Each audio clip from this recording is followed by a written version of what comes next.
welcome to The Lady Killers, a Feminine Rage podcast.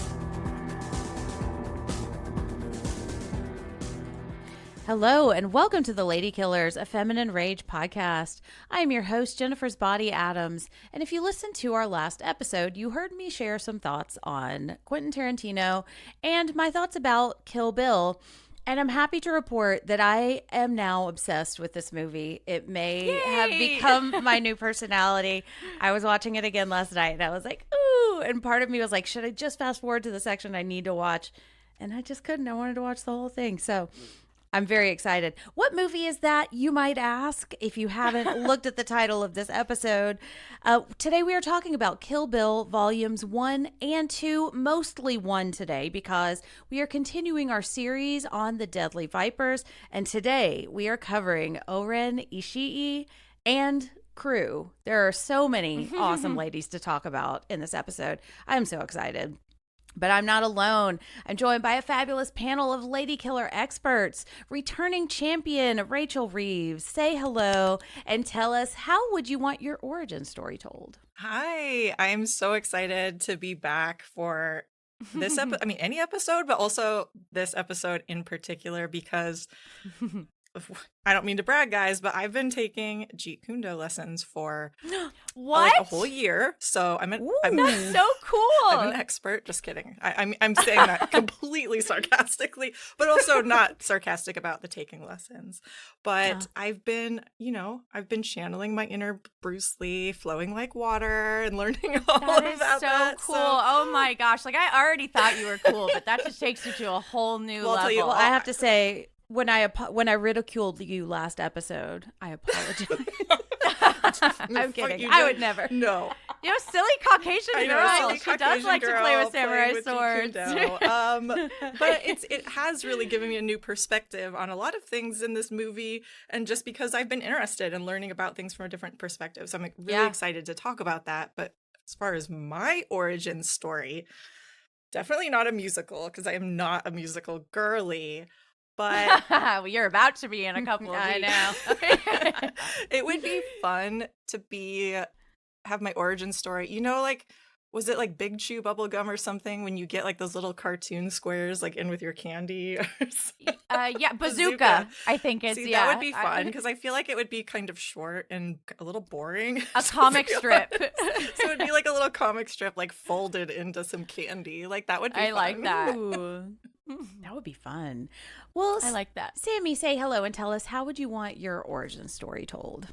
This is Sammy, the Bride Kuykendall, back again. Luda, back again. And as a self-proclaimed lover of animation and all things animated, I legit, cried when I turned 13, because I thought that meant that, I wasn't allowed to, watch cartoons or do anything like that anymore. And, I have told Mike, I will be sitting with my Uncrustable watching, cartoons when we're 65, Girl, 70 years same. old. It's just, it's never going to go away.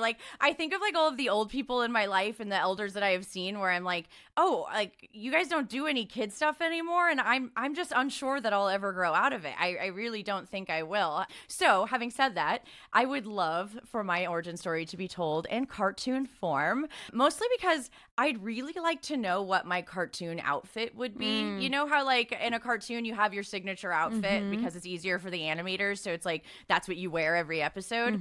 And as I'm sitting here in my Metropolis sweatshirt and Daisy Duck shorts and Minnie Mouse socks, I imagine this is something kind of close to what my cartoon figure would be dressed as. Hold on, not Daisy Dukes, Daisy Ducks shorts. Daisy Ducks. Are they Daisy Duck, They're Daisy from Dukes? Target. They're softy shorts, so they're jammy shorts. So they're from shorts Target. with Daisy Duck on them. Okay. And they're kind of short. The cheek definitely pops out a little bit. It's a little bit of Jessica Simpson flavor. Yeah. You know? Daisy Dukes Ducks. I love that. Yeah, no, that's what these are. And so whoever draws me one of these days, that's what I'd like to be in. We need to start our own line of Lady Killer Daisy Duck Duke shorts. You know? That's says that on the butt. Exactly. Juicy, but instead it's Daisy Duke Duck. just murder. Yeah. I mean, listeners. Well, Jen, how How would you like your origin story to be told? I mean, it's got to be a musical, right? Yeah, I figured that was going to be yours. Yeah, I love musicals. I was just going through some of my old records that I stole from my dad when I was little, and I was like, oh, there's the Annie soundtrack. Oh, there's the Cats soundtrack. There's Phantom of the Opera. Like, I love them. I've always loved them. Now, I'm not super knowledgeable about all of the newer ones. Like, I don't keep up with it, you know? Yeah. But once a musical gets to me, then I become obsessed with it. Yeah, so. Me too. My Jetta, before I sold it, like, whoever bought it, because they bought it used, my dad, who knows who he sold it to. I know that in my glove compartment was the Les Mis soundtrack. Oh, that's the best one. So good. I would cry on my way home from Starbucks. That's where I worked, just sobbing every time. And then I also had the Buffy the Vampire Slayer musical a soundtrack, and I had all of the Sweeney Todd soundtrack, and I think there was one more in there, and the original Wicked one, like the Broadway production of it. So one of my friends burnt me it because, you know, I didn't have money at that point to go buy CDs, so it was just all a bunch of burnt CDs with Sharpie on them. Yeah. So I'd like to think that the person who bought my Jetta listens to those CDs. They got some good mixes, you know? Yeah. I was weirdly obsessed with Jekyll and Hyde for a little bit, which is not a very good musical, but the soundtrack I didn't even know it was a musical. I'm going to have to look into that. That's the thing about cool. musicals is you will fixate on a very strange one, and it just becomes your whole personality. I was like that with Little Shop of Horrors when I discovered it, and Skid Row, man, just got stuck in my head. Look, both of those have lady killers in them, so I'm well aware. All right, well, let's talk about some lady killers that don't sing, although I would love a musical version of this. That would be really, really fun. In our first category, Her Story. I am so much happier now that I'm dead.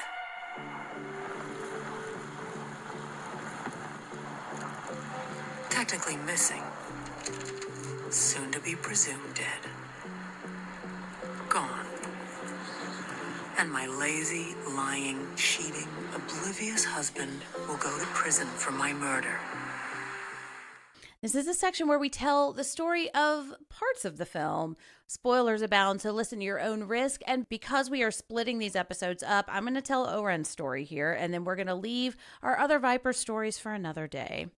And of course, because she strings it all together, we're going to hear about the bride also. I also just want to point out that the acronym is based for like the Deadly Vipers is basically divas. Divas. Yeah. So if we want to refer to them as divas, we can do that. I mean, absolutely. I think we have to. Especially Bud, right? Exactly. Yes, exactly. He is quite fabulous. the diva. While commanding her big toe to wiggle, the bride tells us the origin of O-Ren Ishii. At the age of 9, she witnessed the murder of her parents at the hands of Yakuza henchmen at the behest of boss Matsumoto. 2 years later, she got her revenge. Posing as a child prostitute, she kills Matsumoto with a samurai sword.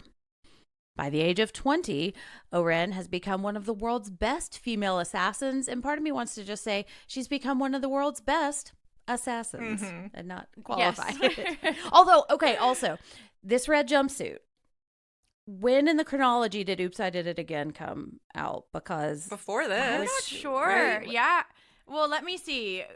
Oops, because that's a Britney jumpsuit. It came out in 2000. So, yeah, the music video for this came out in 2000. So I mean, Tarantino took from the music did. video. You know, he only takes from the best, so I like it. If only they had the necklace to throw into the ocean. I know. You know? Oh, you shouldn't have. I've been listening to that song a lot because so it's on my workout playlist. It's a banger. It really is.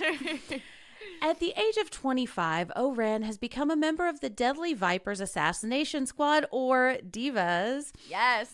And she participates in the murder of 9 members of a wedding party, but she should have killed 10. I think this is the moment where I was like, okay, yes, I'm obsessed with this movie now. Like, the tide has turned officially. Yes. After the massacre, Bill backs O-Ren in her campaign to become the leader of the Tokyo Yakuza. On the night she ascends to power, a member of the council takes issue with her Chinese and American heritage, so she collects his fucking head. Cue our old sound cue for our wrap-up section. Now that the bride's legs are finally working, she travels to Okinawa to get some Japanese steel. She tracks down master swordsman Hattori Hanzo. The only problem is that he's vowed to never again create an instrument of death. But when he finds out that the, quote, vermin the bride wants to kill is Bill, a former student of Hanzo's, he agrees to make the sword.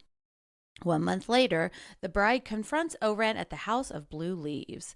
She does this by cutting off the arm of Sofie Fatale, O-Ren's best friend and lawyer, as well as Bill's former protege. I guess that's how they met. The bride must also get through Gogo Yubari, O-Ren's 17-year-old personal bodyguard, and the Crazy 88, her personal army. And Battle Royale, bitch! Yes! Yes! And it's so much fun. Now that I've seen that, it really made me I've already appreciated the scene, but now that I've seen the movie, I was like, man, this hits way harder. It does. I actually forgot about that, and I can't wait to talk about it when we talk about Gogo. The bride makes quick, maybe not quick, but definitely awesome work of all of these challengers before dueling with O-Ren in the Japanese garden while it's snowing. So yes, this is officially snow horror also. They fight respectfully until the bride cuts off the top of O-Ren's head. She then sends Sofie armless, tumbling down a hill to the hospital with a message for Bill that she's coming for revenge, and we learn that her daughter is still alive. All right, so because we gave our stories with Kill Bill Volume 1 in our previous episode, I want to ask, what's your story with anime? So, Sammy, I know you are a big anime fan. I am. So like I mentioned last episode, my first experience with anime was on Toonami, which came on Cartoon Network super late at night. There was like this little, I knew it was time for Toonami because there was this introduction cartoon where this little guy in a space helmet came through. I always knew I was like, it's time for my adult cartoons. But I've always been a night owl, so it was either that or some sort of paid programming for a mega church or Joel Osteen shit. So this was always what I picked. Much better. It was an easy choice, yes.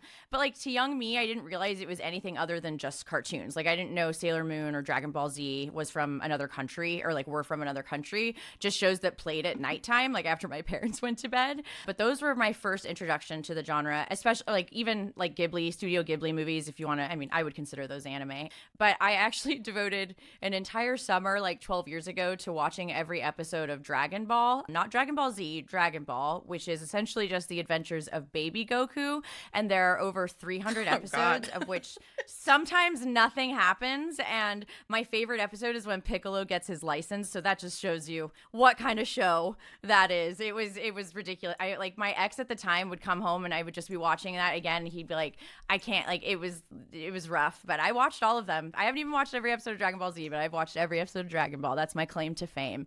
But they're full eras of American history and world history that I know nothing about, but I know more about the universe of Dragon Ball Z than I'd care to admit. And from there, I just sort of started exploring the genre as I grew up, because as I grew up, so did the types of anime that I consumed. And I love Cowboy Bebop, Samurai Champloo, Full Metal Alchemist, and I prefer OG over Brotherhood. I love Attack on Titan and Sword Art Online. And I haven't even scratched the surface of content available, but one thing's for certain, you'll always get a banger theme song no matter the anime. I don't think I've watched a singular anime that didn't have just the most hard, incredible theme music that just will make you so pumped up. It's the best to work out to. But yeah, I still have so many to explore. I've never seen Akira, which is just crazy. I feel that feels sacrilege for an anime enjoyer.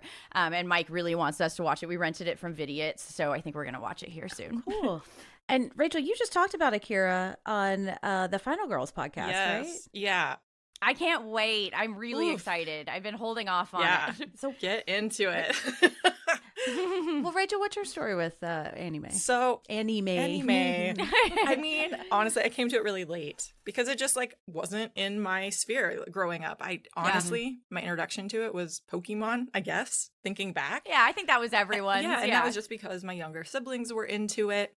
I was more into X-Men and Johnny Quest and stuff when I was little, but then Pokemon came at the time period. It was very popular. And so that was kind of probably my introduction.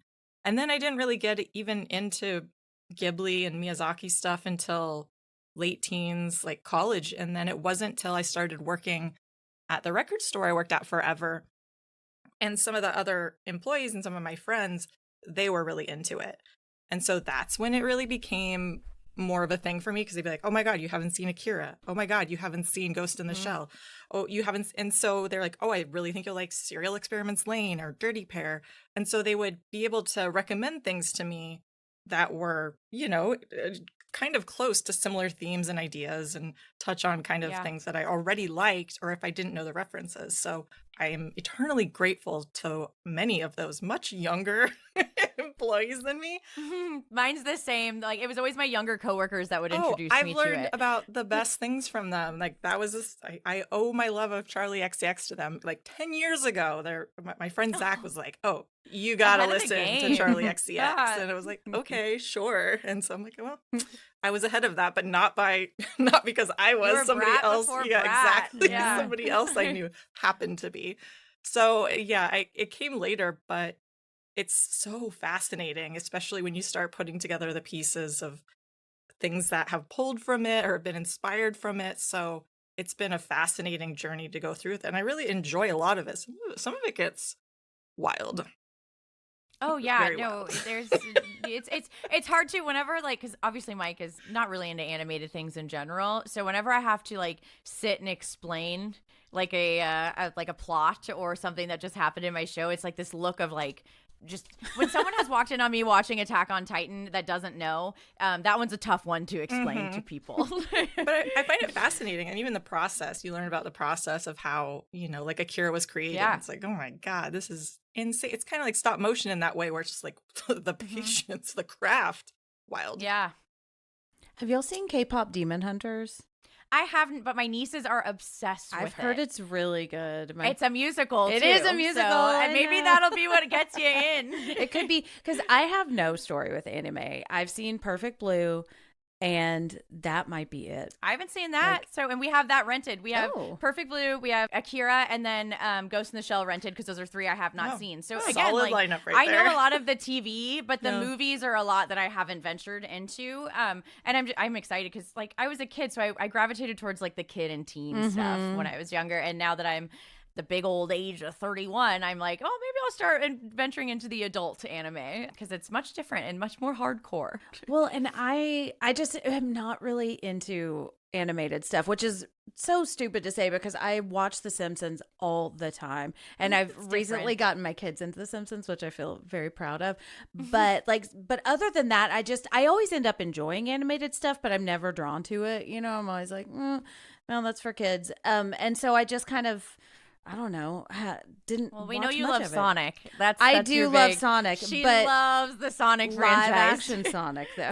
Yes, sorry. I don't know. I was like, my kids. It's partly animated. It is so- partly animated, yes, and my kids will watch the show a lot. My oldest kid now is really into anime though, so I think I'm gonna start kind of like watching That it age with group. yeah. And- Aurora is really into it. My niece, she's 7, and she's really getting into it. Like, Yeah, well, and they're like 13, so and we're very into Pokemon for a long time, and that Detective Pikachu was big. Yeah, and there are so many Pokemon stuffies up there in their rooms. I'm like, oh, and I there's have, like I'm Squishmallows sitting next to one too. right now. Yeah, Psyduck. I remember when we got I have Psyduck. in May. Psyduck, yeah. but it's interesting to see them kind of like move into the more adult side of it after starting from the kid side, and I mean, it's not that I dislike it. It's just that I don't really have much experience with it. So I'm gonna check some stuff out. I feel like if it's not thrown at you as a kid, because I probably would have never, if no one was like, I was a latchkey kid. So if no one was telling me to go to bed or anything like that. So if I had like a set bedtime, I probably would have never got into it. Yeah. Because like those TV shows just didn't play during the day. I think like probably Pokemon and Sailor Moon I got to watch during the day, but the rest of them were late night. And I'm sure my mom, if she knew what I was watching, would have maybe been like, let's turn this off. But like even like Samurai Jack, which is on Cartoon Network, it's for kids, but not really. Like it feels very teen, and a lot of like the jokes kind of go over your head as a kid. Yeah.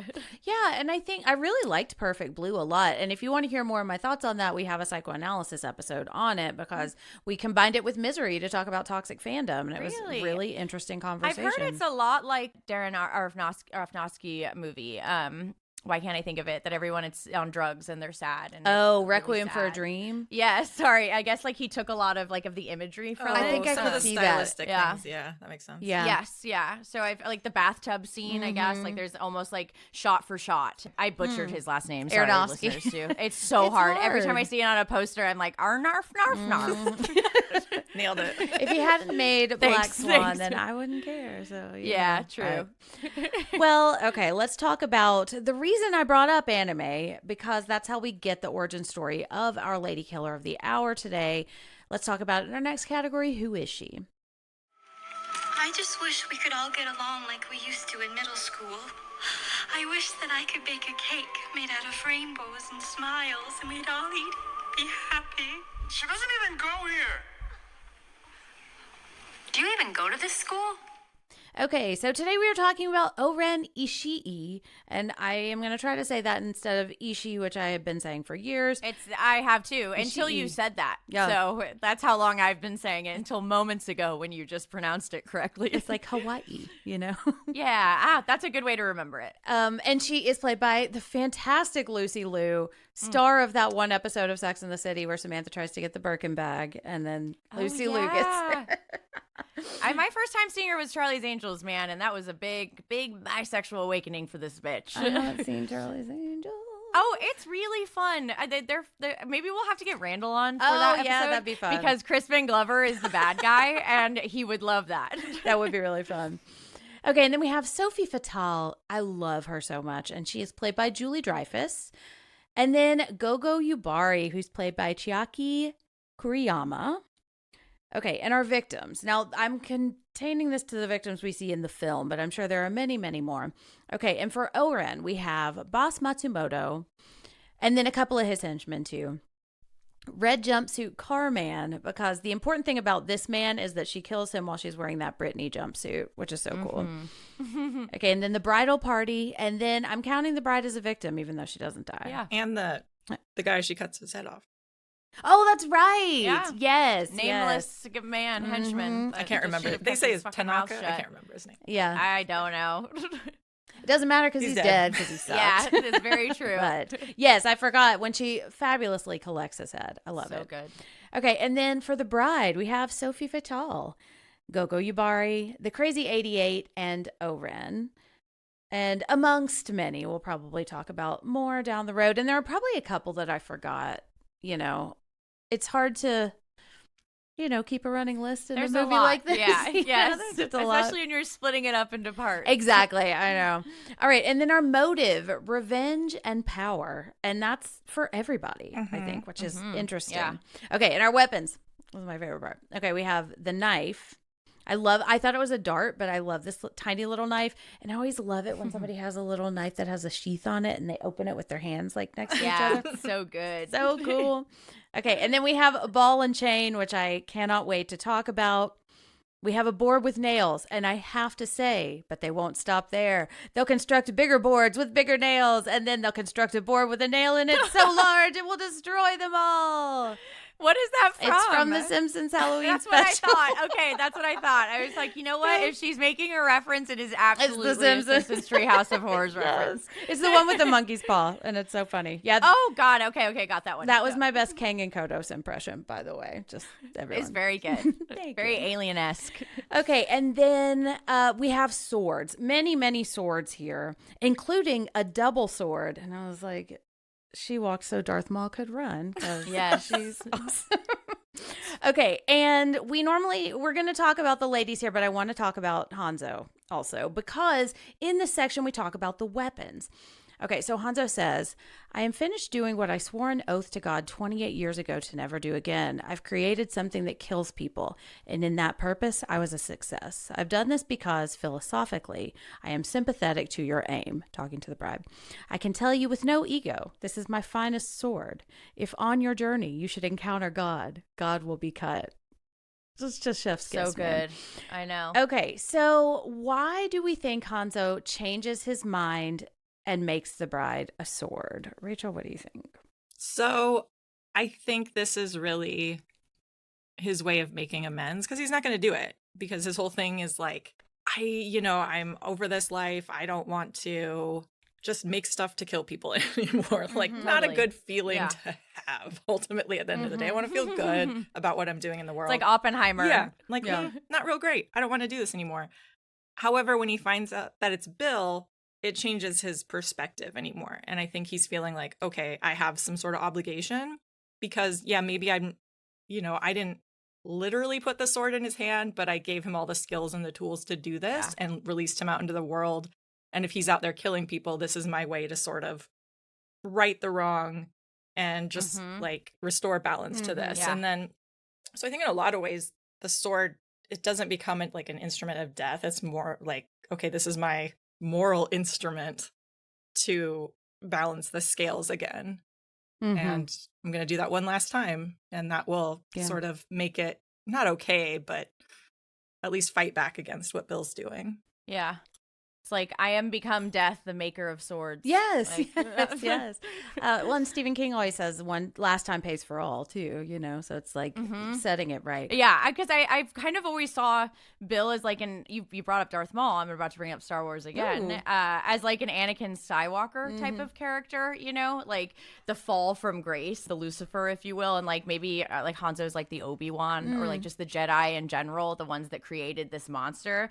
And I think by crafting a sword for her, he can kind of, in his own way, bring an end to to Bill's violent ways and potentially ease his own conscience. And I feel like he seems to recognize in Beatrix, or beep, Oh, yeah. a different kind of warrior than Bill. I think he can sense her pureness, like behind the intentions that she has, which makes her this like worthy recipient of this fine creation, even if it's meant for killing, because he knows that it's not for meaningless death. So that's, I think he knows that almost immediately, like within minutes, kind of. He can tell, like, once she mentions the name and the situation, it's like, okay, I know what this is for, and I can go to sleep at night knowing that that's what you're gonna do with it. Yeah, and I think, like, I don't want to get too political, but I think I see kind of a parallel to where we are right now with how we do political things and what kind of arguments we make, and even with like redistricting arguments that we're having as we're recording right now. It's like I can see Hanzo saying, the things I make are used to take human life, and that is bad, and I don't want to be a part of that anymore. But when you're dealing with someone who is acting in bad faith, who does not live in your same moral world, does not share your same moral code, then the doing the bad thing is going to stop other people from doing the bad thing. And sometimes it's right to do that bad thing. And I mean, I don't think there's necessarily a right or wrong answer. And listeners, I am not saying anything about politics right now, but that's just what came to mind. It's like, do we do the thing our enemy does to stop them from continuing to do it? Yeah. And what does that say about us? How does that change us? Like fighting fire with fire, you mean? Exactly. Yeah. But once you light that fire, can you stop? Can you walk away?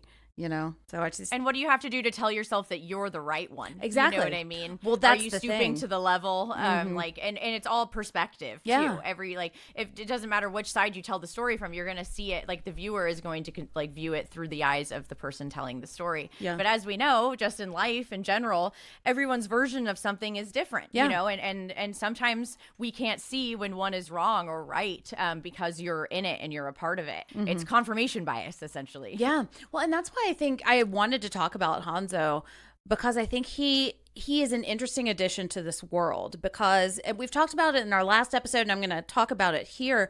Technically, none of these women are right and none of them are wrong, because they're all assassins. They all kill people. It's just who we align with and who we like and who we agree with. But Hanzo feels like he has stepped outside of that and said, no, it is wrong to kill regardless of the revenge that we want or regardless of who deserves it. And again, I don't say that to make a judgment on any of these women. It feels like he lives in his own sphere. And that's why he just is in Okinawa. He doesn't follow her. I think another story, he would be kind of like her mentor or something. Like I'm thinking about not Mr. Miyagi, the Teenage Mutant Ninja Turtles Shredder guy. Shredder. Yeah. But who's the rat? No, Not Shredder. The Yeah, rat. sorry. Shredder's the bad guy. Shredder's the bad guy. Shredder's the bad guy. What's the rat? I want to I say can't like remember. from Teenage Mutant Ninja Turtles. Master That's Splinter. right. Master Master Splinter. Splinter. Listeners How are could we yelling at us. forget I know Master that. Splinter? I can't imagine. He was a big part of my childhood. I killed the Teenage Mutant Ninja Turtles board game. Also, I could flip those die really well. Wow, what a know, skill. that's my Man, a special regular skills. O-Ren over here. But yeah, I think in another story he would like become involved or invested Yeah. in her quest, and he doesn't here. He's like, here, I'm doing my part for this, but the rest of this is for you, and I think that's really interesting. The other thing is, He likes the baseball. other thing is like Bill is clearly not necessarily operating by the code, like a code of conduct. Mhm. Like we don't know much about Hanzo's backstory. Like what kind, like was he just a sword maker and maybe Yeah. you know teaching people how to use the swords, and so Bill was his student to like learn how to properly wield these weapons. I don't know. We don't know. Maybe Hanzo was not a great guy in his younger years. We don't really know, but I get the impression that Bill took whatever skills he learned and is now using it for the dark side, right? Like to The make bad. money. Yeah, and exactly. have- He's Anakin. have these assassins out there like using it in a not great way, and so that's it's dishonorable and dishonest, and so part of that comes back on Hanzo because he chose this person to sort of like bring him in and teach him these skills and sort of misplaced his trust, and like that's sad and sucks, but it is on him. And I do think that Hanzo can see that the bride's playing by the rules. Like she shows up, she's Yeah. patient, she lets him know what the deal is, but is also like strong and like, oh no, you're gonna give it to me. Proves herself too. And Yeah. I mean, I can't imagine a sword like that is easy and quick to make. You know, it's not happening overnight, No, but she's no. like, I'll wait.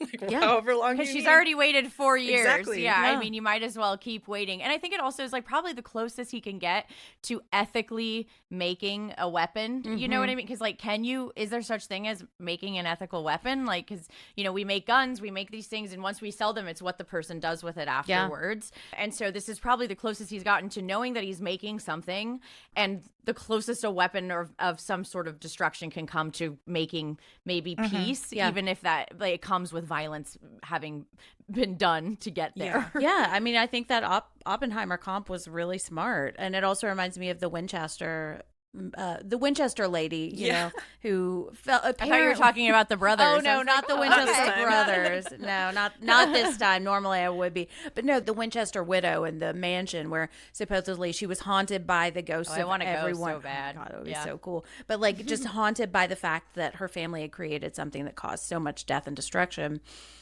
It's pretty close to where we're getting married. It's probably about an hour Oh, away. hey, we I might have mean, to. Yeah, Let's yeah. make a Just so you road guys know, trip. it's pretty close. Like especially if you guys rent a car, if you're renting a car or something, it's All pretty right, close. well, we'll talk I after. think we have to Yeah. do it. Yeah. I also want to just point out on obviously Sonny Chiba plays this Hattori Hanzo character, and so I mean nothing is by accident with Tarantino. You know, Sonny Chiba has such a relationship to martial arts films and the history of this, so that was really like a tribute and a nod to also him as a person to be in this role, kind of like you are the master and we're going to respect you in that way and give you this role because it's only fair. And I think he was actually like the katana, the sword, I don't know, consultant on this film, make sure she was holding it right, make sure like Oh, that's this cool. is accurate, some of this stuff, to make sure that they weren't making any really obvious like, okay, you're pretending this is a kung fu movie but you don't even Like know the how to big hold a wigs sword. would like the actually Yeah. the Right. comic book boys wouldn't pick Yeah, up to on. give it some credibility and some authenticity in that. So I think that that's really cool just on that level as Yeah. well. Like no, it goes further in that. So having him in that role has it carry so much weight, which makes me think that Hanzo is not necessarily have a dark past, but I'm just projecting on Sonny Chiba there. I'd like to think that he doesn't. And I think that's too. probably why the Bill stuff is so hard for him to grapple with. Like, and maybe, you know, he did have a dark past and then learned from it. Either way, this is a man that doesn't want violence for the sake of violence, which is just so interesting when he's, you know, creating these incredible swords that can only really be used for violence, aside from like hanging it like a lightsaber above your like room or something like that. But yeah, I like to choose that he was a nice guy in his youth. Yeah, or at least, and I mean, I don't think you can be involved in this world without having some kind of darkness in your past, you know, or doing some things that you regret or that you're trying to make amends for. But he just seems so kind. And I love the scenes where they're like, fighting and kind of like it just at the sushi bar where he's fighting with the line cook or the sake It always guy. makes me want So sushi too. Seriously. Now maybe I'll get that tonight. I love sushi. But it's just, I was expecting that to go really disgusting and leering at her, you know. And it's not and at it's all. not, especially because she's kind of playing into this bimbo kind of persona, you know, which I also loved. And you know what's so funny? I have technically seen the second movie because I wanted to make sure I didn't miss anything for these two as I was writing the outlines. But y'all, I don't really remember very much of it because it was really early in the morning. I have like no idea what's gonna happen with Bill. I feel like I've still only seen this. I know the bones of the story. Okay. But I think and we'll talk about it, but the Bill Bride monologue is one of my favorite monologues in film. I'm very excited to talk about it, but I think for me, Bill kind of lives in my mind as this mythical figure. I'm sure totally. I've seen his face at some point, but he's got his hand with that green ring on the sword, and then he's like a voice on the phone, or he's like, and I've been thinking so much about this sadism versus masochism thing that I'm so excited to talk about. But we are getting ahead of ourselves, or I'm getting ahead of myself because we've got some ladies to talk about. That's enough talking about men, you know? Yeah. Let's get to the ladies. Let's get in our pussy wagon and let's go killing. This woman will soon cut, chop, break, and burn 5 men beyond recognition. And there isn't a jury in this country that will convict her. Okay, so let's start with O-Ren Ishii. I love her, and I want to kind of talk about her origin story first and then who she is as Queen of the Tokyo Underworld. But I was struck by the fact that her story is a lot like Nikki's story also. So why do we think that O-Ren becomes an assassin? Sammy, what do you think? I think when you compare her to the other members of Diva, she, you know, and I think she is seriously the most like memorable and exciting character that we get of the group, the closest to the bride. And as we spoke of in the last episode, so much of that is due to her backstory, you know, because it's like probably the only character, again, aside from the bride, that we really get a full backstory for. And it's absolutely heartbreaking. So you're able to actually have some emotional connection to this character.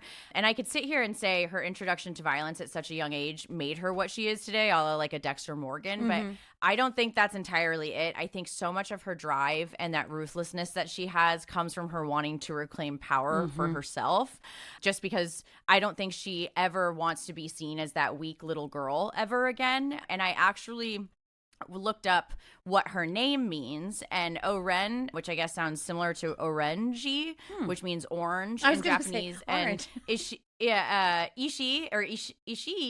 can be interpreted as stone or rock, and Quentin Tarantino often uses, obviously we know, symbolic names for his character. So people think it might reflect like the character's strong and unyielding personality, you know, combining the idea of like strength with a touch of brightness or intensity, the orange. So I was like, oh, okay, I kind of like that. So maybe that's why they chose that name for her. But yeah, I think so much of it is not so much revenge, but obviously that's there. There's revenge there. But I think it's that, and which I can certainly relate to, is if you've ever been in a position where you're taken advantage of or people see you as small or not a threat, you want to do everything in your power to not ever be seen as that again, especially to the caliber that she goes through. Yeah. Rachel, what do you think? Well, I mean, it's a revenge movie. And I think obviously that happens to you. You're going to want revenge. So from a character perspective, I think it makes perfect sense. Like, she's pissed. She's sad. Like, this guy took away her whole life. And like, oh, he happens to like children? Okay, this is my way in kind of thing. And why would she not be just fueled by hate and anger? Makes sense. However, if I'm going to be kind of an asshole about it, I also think that clearly this character is inspired by Lady Snowblood, who I've never heard of. Who is that? It's a movie, and from I think it's like early 70s Japanese film, and the woman in that, so much of this story is taken from Lady Snowblood. The animation sequence, there's an animation sequence cool. Oh my gosh, she looks just like her. Holy shit. It's a lot of it. So like the animation sequence, that idea is from Lady Snowblood, and Lady Snowblood, the character, her mom actually she witnessed her husband and her son get murdered for basically no reason. So she goes out of her way to get pregnant, she by any means necessary, to have a child so that that child can then seek revenge for her family. And so she's been like bred to be like to hunt down these people on her mom's family's behalf. And so that's what she does. And so that's part of O-Ren's story. I think obviously there's some differences there, but I think that's the strongest comp to O-Ren as a character. That need for revenge, that sort of familial obligation. I think the fact that you took this from me, it's my duty to seek revenge, right? Like you think of, I mean, this whole movie opens with a quote from Star Trek and Klingons. And if people watch Star Trek, they know that that sort of idea and having an honorable death and like avenging those who have wronged you and your family, like that's a very Klingon thing. And so I think it goes a lot deeper and sort of just like that samurai kind of honor thing and that's fueling her. I do think it's also really interesting too, because obviously revenge is such a big thing here, but to sort of see her as kind of like a mirror to the bride, because they both clearly, like, revenge has completely shaped a lot of their life in a lot of ways and has deeply impacted their lives, maybe at different points in their lives. But I think that O-Ren offers like a different path than the bride. Like, I feel like for her, you know, revenge is kind of like, okay, I'm going to embrace this and I'm going to make it my whole life. Like, this is a violent world and I'm not going to be broken by it. I'm going to fucking run this, you know? Whereas the bride just wants revenge against the people who have wronged her, and that's it. And she wants out, you know, in a different way. Yes. Like, she's using it as a tool, but it's a tool to get what she wants and to feel good about it, not to like, I'm going to use this so I can like dominate this system, right? Like, I think the bride wants to get out of this system and O-Ren wants to run the system. It will never be enough. Like, whoever she kills, it will never be enough to fulfill that gap. Like, the revenge that she wants is unattainable, I think. And I know last episode I shared why the snake names are given to each one. And so I found in this one that her name is Cottonmouth, and the cottonmouth snake bears its fangs and shows the white lining in its mouth, like, before it attacks. So people think that's why he named her, is because, like, she's quite a showwoman when it comes to combat, and it's, like, very stylistic and flashy moves. And I guess that's what the cottonmouths are kind of known for. They kind of like bear everything first to kind of give like a little, you know, like peacocking a little bit. So she's I was got like, oh, okay, that checks style. out. She's got it. Well, okay, the and strut.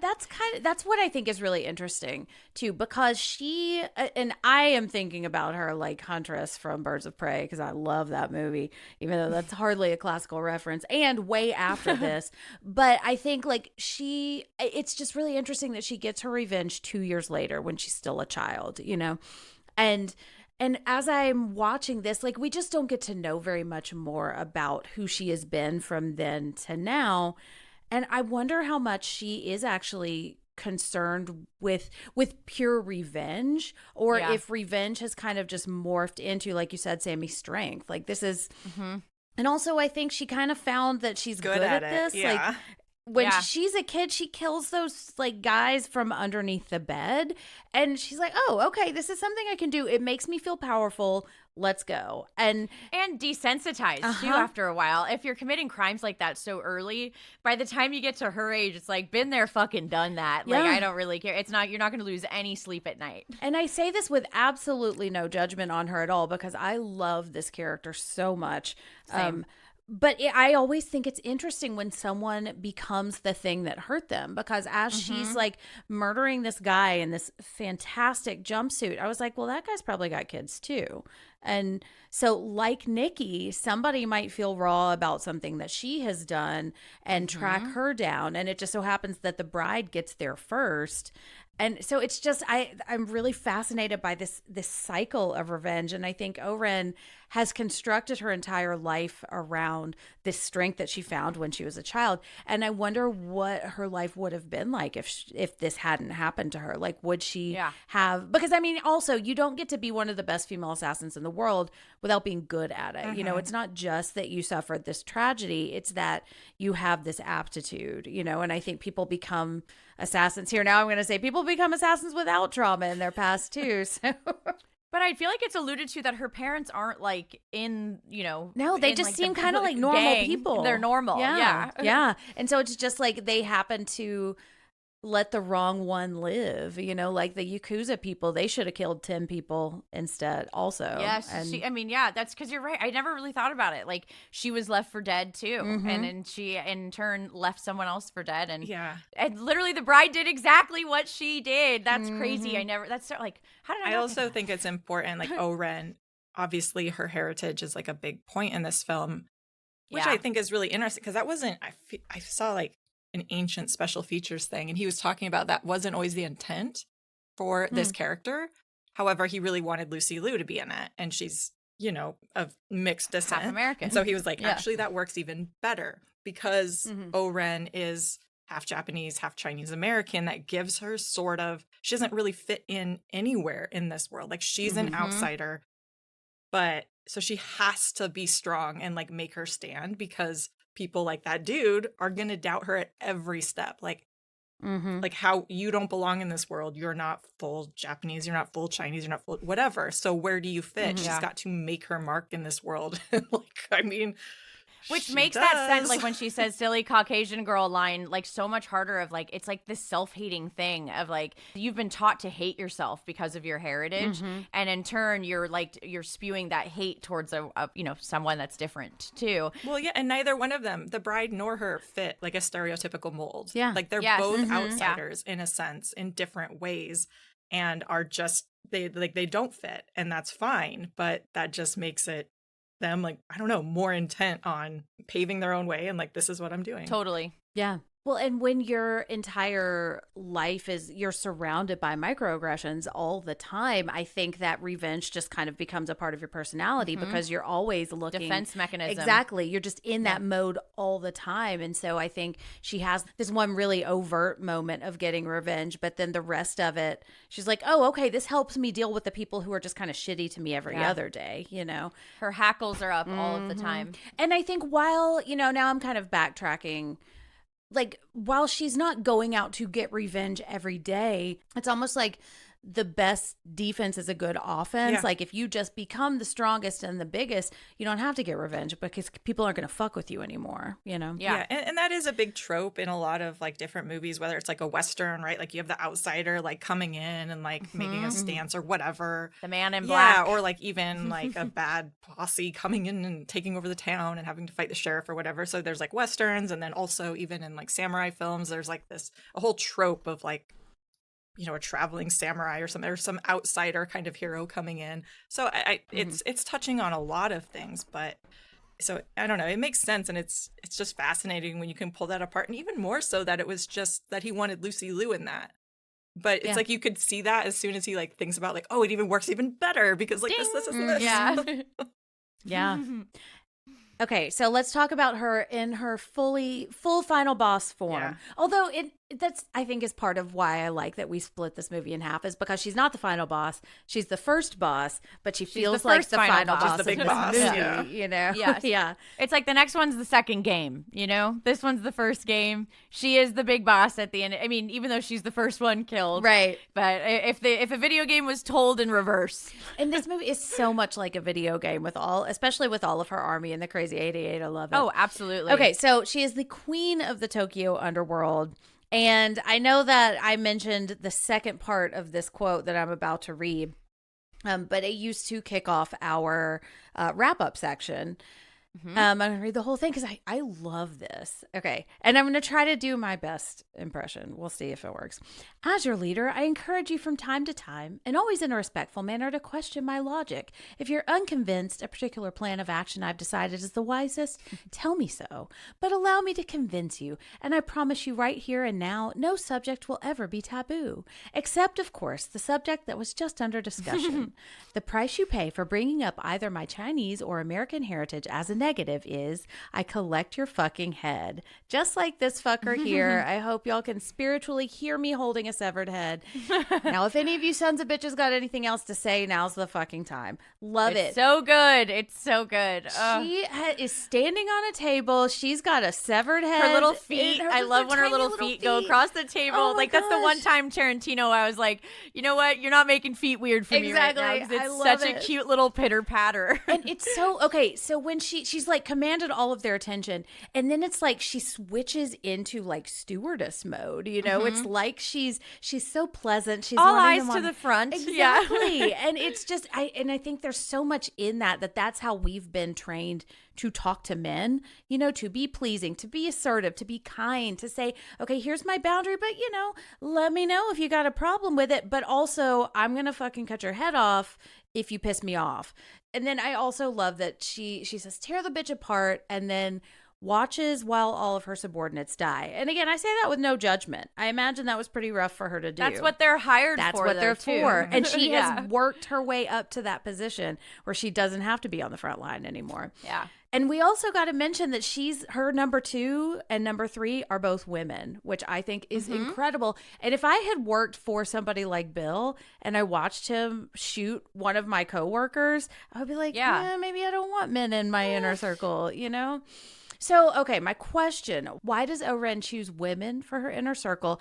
And would we want her to be our leader? Do you think we would trust her? Rachel, what do you think? I think you can trust her, although I'd be terrified of her. Yeah. That calmness that she delivers, that little speech, right? It's kind of like when your mom is mad at you, and you know when she like walks in and is like, we need to talk about something. And it's like, you know that she's really calm, and it's like, uh-oh. It's almost worse than being No, yelled exactly. at. Yeah. No, I would argue it is worse like, than being yelled at. like, shit, mom's Yeah, real, I did something wrong. real mad. I'm working on perfecting that voice. It does take practice. Oh, mine gave my mom's voice. It was like it got to a point where it was just a look, you know, and it was genuinely terrible. Like, send a shiver down my spine. Yeah. Nothing that anyone could look at me with like that would make me more scared than the look my mother used to give me as a kid. I also think there's a big part of her. It's like, you know, as women get called hysterical or emotional, and it's like a way of combating that. Like, I'm gonna be calm, so unbothered by this that you can't possibly turn this into something it's not. And like, I'm going to show you how serious, deadly serious I am, and deliver it in a way that you'll understand and it won't get misinterpreted. And that is even more terrifying. So I love that. So I would trust her, but I would be terrified at the same time. Yeah. Well, and I think the only reason the bride couldn't trust her is because they were insubordinates to Bill. So it's like, now that she is the top of her own thing, as long as you don't, you know, cross her, she's not going to kill you or anything like that. Yeah. Because it's like, obviously she betrays the bride, you know, but it's because her employer told her to. So now she gets to call the shots. That's the thing. I feel like O-Ren is probably like the most honorable one, if that makes sense. Yeah. Like, she's playing by the rules, playing by the code, and like, sorry, no hard feelings. This is just what it is. Like, work. Yeah, that sucks. That was a job, and that's what I did. And it's like disconnected in a really cold way that I think you would have to be to not only operate in this world that she lives in, but be an assassin and get to where she is. Like, you just have to think very rationally and logically and not emotionally. Like, I don't, even during all of this, it's like just the briefest moments of emotion from her. It's like everything she's doing is so like cold and calm and calculated, and I don't mean that in a bad way. It's just that's how she's had to operate to survive in this world. So in some ways, I think that would make her a good leader, because you know she's not just gonna fly off the handle necessarily in an undeserved way and make some crazy chaotic decision. It's funny because, like, even when she says tear the bitch apart, I feel like this was like a weird Mandela effect where, like, because I hadn't watched the movie, you know, in many, many years. And I always see that gif, you know, of her like tear the bitch apart. And like in my head, I always assumed she was kind of screaming it, like, tear the bitch apart. But then when when we rewatched it, I was like, she says it really calmly. She does. Like I was kind of jarred where I was like, my memory had played a trick on me and told me that she says it really like loud and scary and booming. And I was like, no, she says it like really calm and collected. Yeah. She's unpredictable, but not in a bad way. I don't know if there's another word for that, but you don't know what she's going to do. But because I think that when she reacts to cutting that guy's head off, it's like, it's unpredictable, but he kind of deserved it. So it's like, as long as you don't, talk back, like you don't really have to deal with her unpredictability, because her unpredictability has a lot to do more with you than it does with her, I think. Yeah, well, it's like she's very clearly set her boundary. And that's part of the reason I really like this speech she's giving, because she is going to ask people to put their lives on the line. Like she once had to as part of an assassin squad. And so I would, if I were to be on a team like that, I would want to be led by somebody who would invite me saying, hey, I don't know if this is the right plan, because I'm the one that's going to be doing it, and I never want to work for a leader that can't stand being questioned. And so here she's saying, here's all, like, I'm a nice person. I'm going to listen to you. I respect you, but here's my boundary. And if you don't cross that boundary and you don't betray her, I think you're going to be fine. And I think she picks women because she knows that she can trust them not to cross her boundaries. Whereas men, not all men, but a lot of men, that's fucking what they do. It's a boundary. It's not serious, Well, and she doesn't play into a male fantasy either. I know we talked about it in the last episode, but I really do think that this film paints women in a light that is refreshing to me. It celebrates their strengths, and it doesn't put and I guess that's because obviously there is a character in a little schoolgirl uniform, but for this character in particular, this is a role that is usually, historically speaking, a very sexualized character. Usually these types of characters are the head of brothels, you know what I mean? It's not like the ladies of the night, the Japanese blossom type of thing. And I really appreciate that she is not seen, you never see her in some frimpy outfit. I never feel like it's male gazy at all, although she is beautiful and stunning to look at. She defies the gaze, know? And I think I really do think that this was a major step forward in the right direction of portraying not only women in film, but particularly Asian women in film, because so often we would get these kind of caricatures, I think, of Asian women. And while, yes, she still, is a samurai and fits into a box of some sort, I do think that at the very least, he did not make her some kawaii type character, I guess, which there's nothing wrong with that. I've watched plenty of anime with characters like that. It's just nice to see a really strong, not hypersexualized character like this. Yeah, and I think, Rachel, you were kind of talking about how she's unpredictable, but she's also very stoic too. And I love that she's wearing this pure white kimono, and it's not revealing at all. And so I think we're playing with this idea of silence, because and I'm not an expert on Asian culture, so listeners, if I say anything that sounds a little off, or if you know more about it, let me know.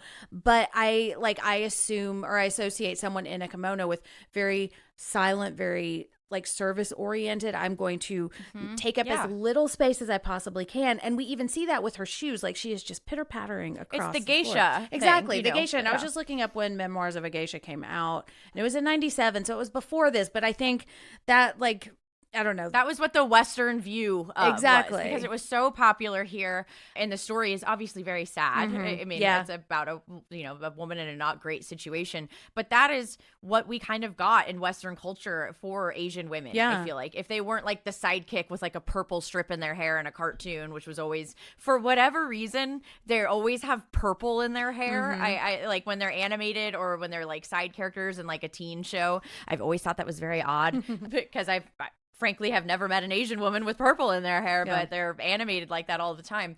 But yeah, I really appreciate the way that she was shown on this film, despite not everything being perfect. Well, and because I think here it's both. It's she is silent. She is playing with that image of I'm going to, and I think that's how people underestimate her, because but behind that silence is just a lack of fear. She's not being hysterical. She is not going overboard. She's not doing all of the feminine stereotypes that we are used to seeing. She's playing with the other one, but she's got all of the strength to back it up. And she doesn't have to do anything. She doesn't have to take up much space, because she's got this entire army extended out from her that's going to take up space for her. So she can just kind of hang out in her nice little white outfit and not get it wet or dirty at all until she gets blood on it. So, and even and death, she takes it gracefully. Still so stoic. I love it. Well, and like I kind of we talked in the last episode about, not being a female version of a male action, character or star or boss or whatever. So I love the idea that she's able to retain this femininity in her dress, in her appearance, and that's not like a weak, like I can be this and still absolutely dominate everything. And I love, like, totally. I don't have to dress like a Yakuza boss necessarily. I don't have to dress like a man. Like, I can be myself and still be strong and scary as hell. And so I really like that. It's also disarming in some ways and kind of like, I dare you to underestimate me kind of thing. Exactly. I dare you. Well, and I want to talk about somebody else who is playing with clothes and iconography with their outfit. Let's talk about Gogo, but before we do, let's pay some bills. All right, I love this character. I was even before I had like become obsessed with this movie, I was excited to talk about this character. Even Rory Gilmore loves this character. She dresses like her for Halloween. She's so cool. Okay, and she's only 17 also, and the bride says what she lacks in age, she makes up for in madness. And then I love this scene. I love the way it's set against this table with all of these pink like flower blotches on it. With this kind of idiot guy. Do you still want to penetrate me, or is it I who have penetrated you? I love it. Okay, and also her subtitles are green. I was like, that's an interesting. I didn't even notice switch. that. Interesting. Right, interesting. Oh, really? Mine were green for just this one little spot. Weird. Yeah. I mean, I didn't have subtitles when we saw the whole Bloody Fair. It was all in French, so the subtitles were in French. That's right, which was confusing because like I kept trying to read it as if it was English, and so because some of the words are in English because like French is close to English in some respects, but then some I'd be looking at it and it was almost like my brain thought it was reading it correctly, and I would trick myself. I was like, I guess I know French. I do know French. Voulez-vous coucher avec moi? Yes, well. That's about it. Yeah, and I took 5 years of French. I should know more. I know. It's so cool. Gogo doesn't speak French, although we are going to talk about a half French woman in just a minute. But okay, so I want to talk about Gogo. Also, her weapon is so cool. I try to imagine like what would lead you to a weapon like that, And they're like nunchuck coated, but like sinister. Like this feels like a villain weapon, Okay, so it's because it feels very medieval. It does feel very medieval, except why. It's got these nice little, like the little. It's like the dinosaur that kills Nedry. It's like you think it's one thing, and then it just like opens its like little flappy wings. Well, there is a weapon called the chain whip that is like a particular like martial arts style weapon, but this is like a cinematic version. Like that doesn't necessarily have like a mace on the end of it. Yeah, I imagine that it's probably not like the easiest thing to use in combat. No, but but that's the thing. Gogo enjoys this, and if she's gonna enjoy it, she's gonna have fucking fun. And like, sure, she masters the chain whip, but you know what? That's not cruel enough. Like it needs to have a knife ball on the end of it. Yes, a little more. When she like wraps it around her neck to like throw it, I was like, and that is a heavy chain. It's so cool. It's very performative. Like, she's giving a performance with it. Yeah, she wants you like it's like she's a dance. Relying on the fact that you'll be like exactly like the Cobra charmer. She's relying on you being distracted by her performance. Like, and the bride was for a second. She's sitting there just looking at her, like letting her do her thing. Yeah. Whereas like most people would just be like, okay, come on, like I'm just gonna stab you while you're doing this little dance in front of me. But like she really Indiana Jones kind of thing. Watch. Yes, exactly. It's like rhythmic gymnastics, though. It's like I kind of want to see what you're gonna do. Okay, so but she's also doing this while she's wearing a schoolgirl uniform, and I kept thinking like, how did this 17-year-old get involved in this world and also to this level? And then I was like, well, I wonder if she had a story that's similar to O-Ren's. We just don't know. Because I mean, she was young. Like she like I read there was like a timeline thing, and from the events of the like her childhood animation like segment to the wedding, it's only been like 5 years. Like so she's 5 5 or 6 years in between the end of it, like her becoming part like an assassin. So it's not like she was really young when she went to assassin school, if that's what you could call it. Yeah. Assassin's University. I mean, she is wearing like schoolgirl clothes. It's like a Nevermore Academy or something. It's just for like deadly assassin weapons. Okay, but I want to ask about archetypes and the iconography here. And Sammy, you mentioned Battle Royale, and I definitely think that's kind of what we're nodding to. But also, just like the moment when she kind of giggles too, like it's just this stereotype of the 17 or like the teenage Japanese girl who's like silly and really into Hello Kitty. But she like O-Ren has got like this backbone of steel. So how do we think we're playing with archetypes, and how are we using Gogo to subvert feminine stereotypes? So I read an excerpt from an article, and I can't find the article now because I took these notes a while ago. Well, hey, listeners, if you wrote it, reach out. If you know, yes, please let us know. But it was really interesting to me, so I want to read it here. So in addition to the East versus West dynamic, the film also contains a male versus female dynamic, which is exemplified in the female characters of Kill Bill. Historically in Hollywood films, if a female character is caught, quote, acting like a man, displaying masculine gender traits, she is usually punished, sometimes by death. It is also true that in myth, women are presented either as beautiful goddesses that serve as a guide for the male hero, or evil temptresses that bring men harm. Mostly females are stereotypically passive, while males are active. Both women act like men in the fact that they do not portray conventional feminine traits, but pursue active roles to achieve their desired goals. It is the women who are active and their male victims who are passive. Though this might suggest they can be classified as men, this is not the case, as they killed men in sneaky and deceitful ways, which corresponds to the stereotype of an evil female bringing harm upon an unsuspecting male. The two fit under the category of female, just less strictly than most. And the women of this film, Gogo especially, really play into this line of thinking. She doesn't fit into either of these boxes. She defies them. And I was like, yeah, she's like, you know, because usually we either get the evil witch, you know, or the beautiful princess, and instead she disarms them with looking like the beautiful princess. But it's not like she's, you know, this evil wicked woman. I don't think any of them are. I think they just are women who have had horrible men in their lives and, you know, have a liking for violence. Yeah. But I think she wants us to think she's that wicked witch, because that is the front that she's giving. Yeah, I don't think she's a bad person. I think she just happens to be on the side that the bride is not on. But she wants, and the scene is very similar to the Battle Royale scene that she has, because it's the boy who's trying to have sex with her, remember? And she stabs him. And it feels, that scene at the restaurant when it feels very reminiscent of it. And I mean, Tarantino's even said that he got her because of Battle Royale. So I imagine that's why he shot the scene kind of like that. Yeah, it's also like her outfit. It's a good counterpart to O-Ren's, because it's like another version, because obviously there's like the traditional style of dress, and that's kind of what we see O-Ren embodying. But also, now we have sort of like an updated Battle Royale, kind of more current at that time, schoolgirl sort of killer, which also I think is very common. Like that style is very common in a lot of like anime and manga and sort of that thing. So it's a different sort of sexualization, I think. So it's nice to sort of have the two of those, and I feel like they're both using the outfits in the same way a little bit. I think Gogo is a little bit more provocative and intentional in how she's using it. I feel like O-Ren is like not quite as, I don't know, like not quite necessarily having as much fun with it. Like she's just like, I don't need to mess with what you expect from me. However, Gogo's like, oh no, I'm going to do this on purpose. There's a certain madness to her, and I say that lovingly.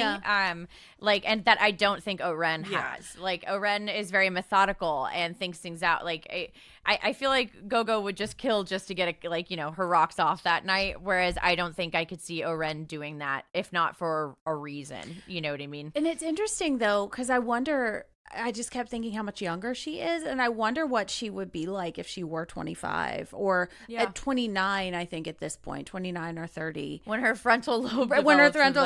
And I wonder if O-Ren was a little bit like this, because we don't see O-Ren when she's 17. We skip from 11 to 20. And part of me is like, I wonder if O-Ren was like, maybe I need a little structure. Maybe I need to be part of an assassin squad so that I don't just kind of stab guys in the dick all over the place, you know? So. Yeah, that'd be a hard I mean, like, you'd get caught. You know? Would get caught. Eventually. Yeah. Like, I mean, I don't know what the laws are like, but I imagine it's a little harder to, like, stay under the radar if you're just going stabbing out guys and in the leaving dick all men the for time. death in restaurants. Yeah, unfortunately. Sorry. I mean, yes, we know murder is bad. Yes. Okay, well, let's talk about Sofie Fatale. This is one of the other things that I remembered about this movie. I remembered the image of her with no arms rolling down that hill. And I was like, okay, I remember. Yeah.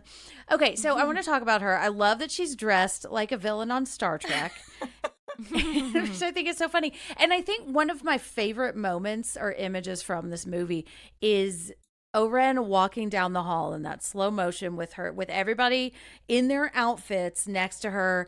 And I love that she's looking at the camera as she passes too. It's just such a badass moment, you know, but I think she's earned being a badass at this point. Yes. But okay, so I want to talk about Sofie because we don't really see her fight. She is like the, oh gosh, I used to know the Godfather guy lawyer's name and I can't remember it now. Oh well. But she's like the consigliere. Yes. And I've not seen them, so I don't know. Man, I used to like, that was one of my trivia questions. I was like, if somebody ever asks me, I know. I know that they worked in the olive oil company. But anyways, she kind of serves in that role. She's like a guide. She greases the wheels for everyone. You know, she's always on the phone. I like that she has her little ringtone back when we still did ringtones, you know? And so, but I also wanted to add this quote from Hanzo because Sofie doesn't really do a whole lot here. She almost kind of serves as a symbol and a kind of a plot mechanism. And I don't say that in a diminutive way because I do really find her fascinating. But Hanzo says, revenge is never a straight line. It's a forest. And like a forest, it's easy to lose your way, to get lost, to forget where you came in. And the bride confronts O-Ren from behind her best friend. I think it is very strategic that they say she's her best friend too, because they don't say that about Gogo. So it's like these two people, they depend on each other. You kind of get the sense that she's O-Ren's only friend, you know? And I think the bride knows that, and that's why she chooses Sofie, because she knows that O-Ren will actually care about her. And then we see her like flailing around on the grounds. Like, it makes me feel a lot of pity for her. Tenebrae. Tenebrae. When It is Tenebrae, yeah. Uh-huh. It's so much blood too, where it's like, I'm like, how is she still alive? I know. Like, did she go out and burn the mark or something? Like, you would just be gushing blood. Like, it's like, spraying all over the place. But then she is allowed to live. She's allowed to keep her wicked life, which is also just like chef's kiss. And this is what the bride says. I've allowed you to keep your wicked life for 2 reasons. And the second reason is so you can tell him in person everything that happened here tonight. I want him to witness the extent of my mercy by witnessing your deformed body. I want you to tell him all the information you just told me. I want him to know what I know. I want him to know, and I want them all to know they'll all soon be as dead as O-Ren. And I am hearing the Friends episode where they say, they don't know, we know, they know, we know, they know, we know. But so she wants everyone to know that she is coming. Why do we think she uses Sofie as this message, and why does she send this message at all? Rachel, what do you think? Well, like you mentioned, I think she's a good narrative hinge. But I think she also allows Tarantino to have fun with some other sort of genre things. Like, she is very much like a femme fatale, and not just because she's French. But and her last name is Fatale. Yeah, see, he's very obvious sometimes, wearing his influences on his sleeve, right? It's on the nose. On the character names. But I do think that, like, characters like this are common in various types of films, whether it's like, you know, James Bond films. You think of like the beautiful foreign women who are standing next to the bad people, right? And are just kind of there for looks. But at least here, even Mission Impossible has like that. At least here, like, Sofie has a function, which I like. Like, I think she's more important to O-Ren too, because like she runs her business. Like she trusts her. And they've known each other a long time because she's present at the wedding, which means that like they have, she brought her with her afterward. Like she has a different value, I think, than Gogo. Like I think she's probably amused by Gogo and likes Gogo and like, hell yeah, this girl is like crazy and I like it. But I think Sofie, it's like you also have a different kind of value because you've proven yourself and I need you. Like I can fight and I can, lay down the line and cut people's heads off. But I need somebody to like balance my budget. Do the paperwork. Pay my taxes. Which is what Sofie does. But also, I mean, you got to have a witness. You got to leave somebody alive because otherwise it's just, somebody came in and murdered all the crazy 88. Like, how would they know? But she's on a mission, right? And I think that's very, playing into a lot of tropes and that sort of stuff in other samurai film. Like, I feel like they do that in Shogun Assassins. Like, you have to like leave a witness to let the others know because that's part of the thing. It's right? like I picture like someone in like a middle after a battle and be like, and those who have survived, like go and like share the story, the lore of what you've seen here. It's that's so like a very popular trope, I feel like, in all fighting movies. Oh yeah, but leave your limbs because they belong to me now. Yes, they belong to me now. It's so sick. It's so cool. I know last episode we obviously talked a lot about Nikki and like her third installment, but in an Entertainment Weekly from 2004, Tarantino said Sofie Fatale would get all of Bill's money. So she would be the person who inherits the money, and then she'll raise Nikki, who will take on the bride, who deserves revenge every bit as much as the bride deserves hers. So I was like, okay. So she's kind of coming up, like she might have lost all her limbs, but she's coming up with a lot of money at the end of the day. And in the Japanese unrated version of Volume 1, the bride actually cuts off Sophie's other arm during the interrogation scene in the car after the battle. He didn't add the scene in the final Western cut of the film, and her other arm was never amputated, and you can see her other remaining arm when the bride rolled her down to the hospital, I guess. Also, in the whole Bloody Affair cut that I saw, they don't say that they take out the scene where he's like, does she know that her daughter is alive? So that's cut out too. So they definitely like changed a couple of things there, but I thought that was interesting where I was like, so the Japanese audience could handle the arm cut off, but evidently we couldn't. I think I've seen that version. Now I'm wondering. I'm sure it's around somewhere. I mean, I'm sure it's online. Because I just assumed in my head, she had lost both of her arms and I was seeing her with no arms rolling down that hill. I wonder, and it could just be, it's like the Mandela effect thing. That's just what my brain has told me I saw. Yeah. I could have sworn I saw her lose both her arms. Well, there's a version of it out there. So maybe that's what I saw. Maybe. Yeah. And I mean, we did rent the movie and I wouldn't put it past my friends, Adam Driver boyfriend. I got the Japanese unrated one. We're going to watch this. And I also got this from overseas. That could have been why I wasn't super into it because I was like, I'm too drunk to read subtitles. So yeah, I feel that. But I think it's interesting because I've just edited our Ex Machina episode. So Caleb is on my mind. And just this idea of you don't get a pass because you're like, just because you're there, you don't get a pass because you're not actively harming people. Yes. And I like the idea that she's saying your wicked life. Like she may not have been involved in beating her or like actually she may have just been there to facilitate. Yeah, she answered her phone during it, exactly. Which is just like, ugh. It's such a slap in the face. But also she was there and she didn't do anything to stop it. And so I like this idea that she is the one to kind of have to live. Like she's essentially our final girl of the old diva squad. She's the one who's going to have to absorb the trauma of losing everything and the trauma of actually being deformed now, having lost some of her limbs and having to figure out how to move on with her life. And I like that's punishment and saying like, you may be just like a facilitator or a fixer or something, but you don't get a pass on this. You don't like Caleb was there. He didn't do anything about it. That doesn't make him innocent, and Sofie. Not sometimes doing nothing is doing worse. Something. Exactly. Yeah. Legally, Sofie, if you're there, even if you're not participating, you're an accessory. you're like, you can still get charged with murder, even if you did not murder somebody. Like you were there, you did nothing. Yeah. And she's a lawyer. She should know. Yeah. So yeah. Also love her look too. It's just Oh yeah, like, she's beautiful. slick black She's bun. really, really stunning. I were we talking about this?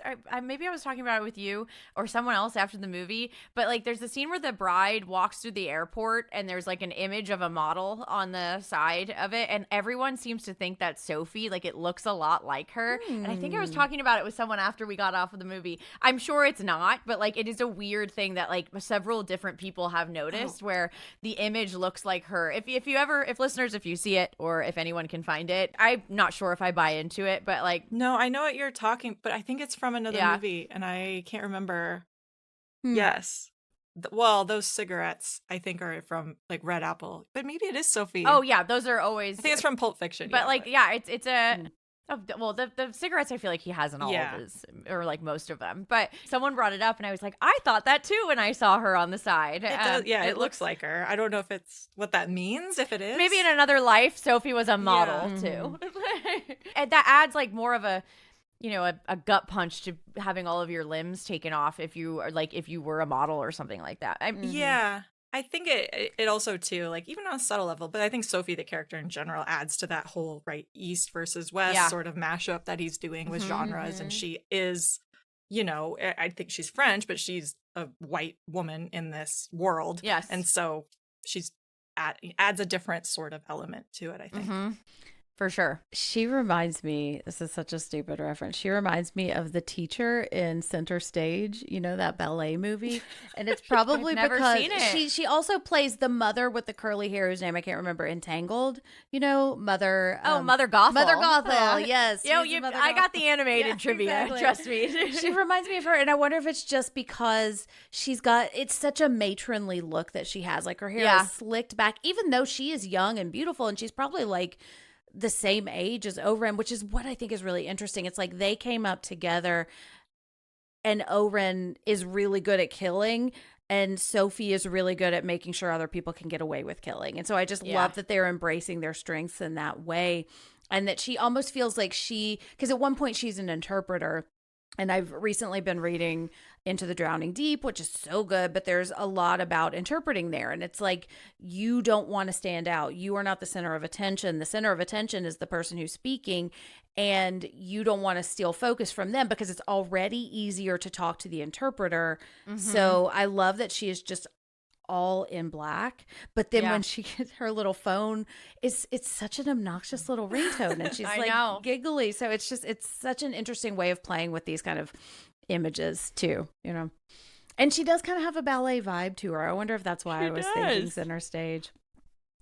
All right, well, it's good. I love that movie. It's a very good movie. Center Stage. I don't think there are any female villains really, but if we ever do a Patreon, we may have to talk about Center Stage. Ballet month. I fucking love that movie. Oh, we're gonna do a ballet month.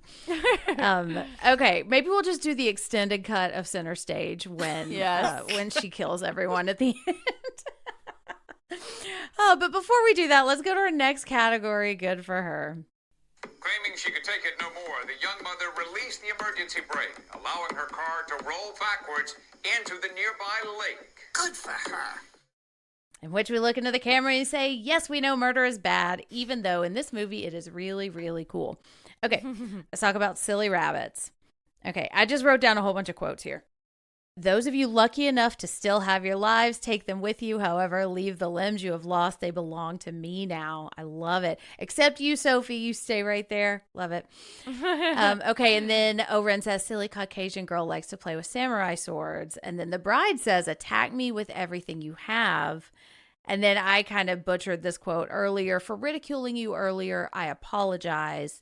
And then her final words are, that really was a Hattori Hanzo sword.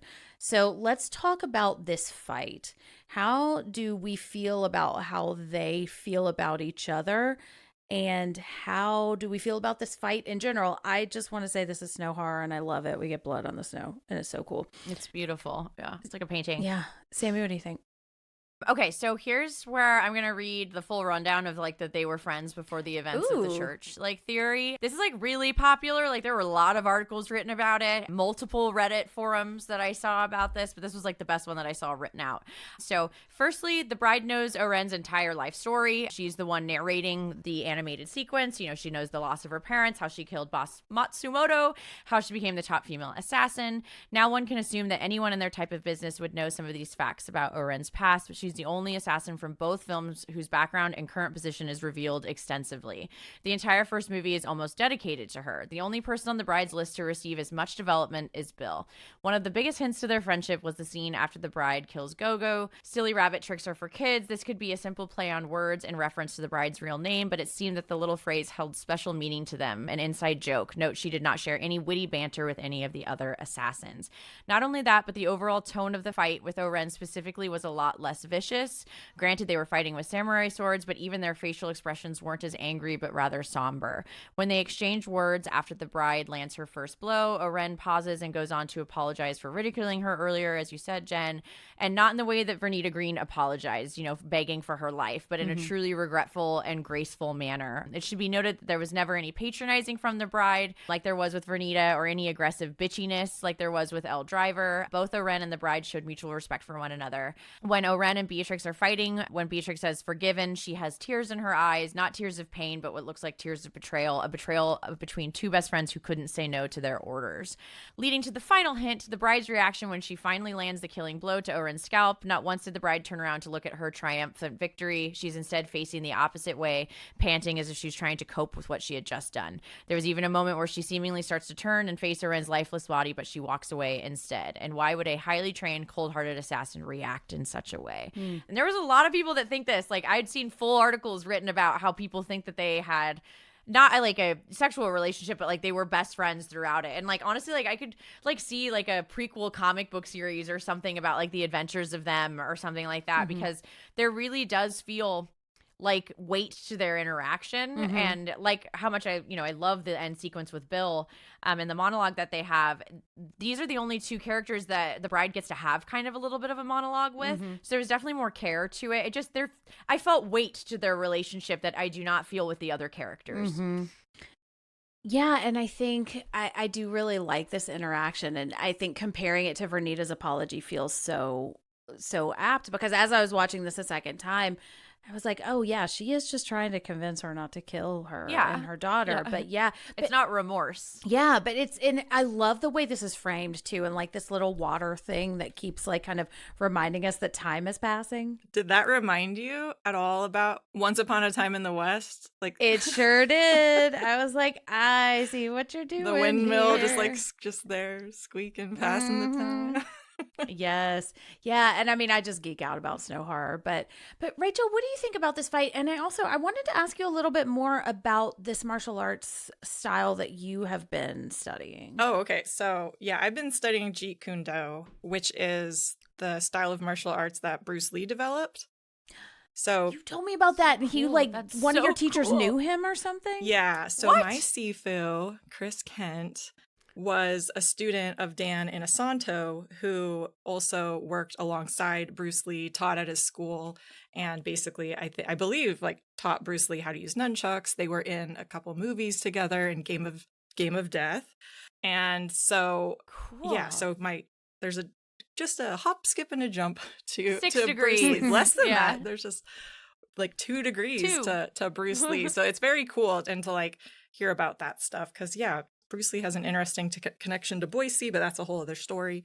But yeah, it's been fascinating to look at things from sort of the lens of just the respect and system of martial arts in general that goes to, like, you people have seen Cobra Kai and Karate Kid, obviously, and just that idea that like you're my sensei and there's a respect there, and I learned from this person, so I have some sort of connection there. And there's just this sort of these unwritten rules to how things operate. And I think that we get to see that in the interaction between O-Ren and the bride. And I love how it's interesting you said that they're friends. Like, I can see that. I just feel that there's always been an understanding. Like they see each other, right? Like they get each other. Like, okay, you are respectful and honorable in how you operate, and so am I. And so, yeah, maybe we don't like each other, but we can understand each other in a different way, where maybe like Elle, I don't think operates in the same way. Like she's a little bit more influenced by other elements around her,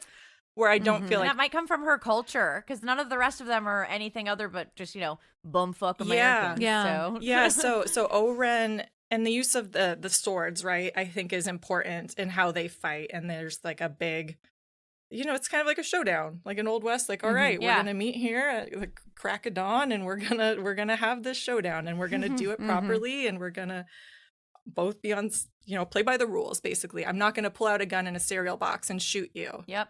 Level playing field. Like no sucker punches here. Yeah, and I think because she easily could have done that while the Crazy 88 were like distracting her. She could have thrown that little knife thing, and but she stood there and she's like, if you get through my army, then you get to me, and I'm gonna have an actual fight with you. And I think when Vernita and the bride have their coffee and they are connecting, like they are connecting as mothers who have children who, or would have had children who are the same age. And that's what connects them. And that's the common ground they can find. But it's it's not shallow, but it's just so much newer.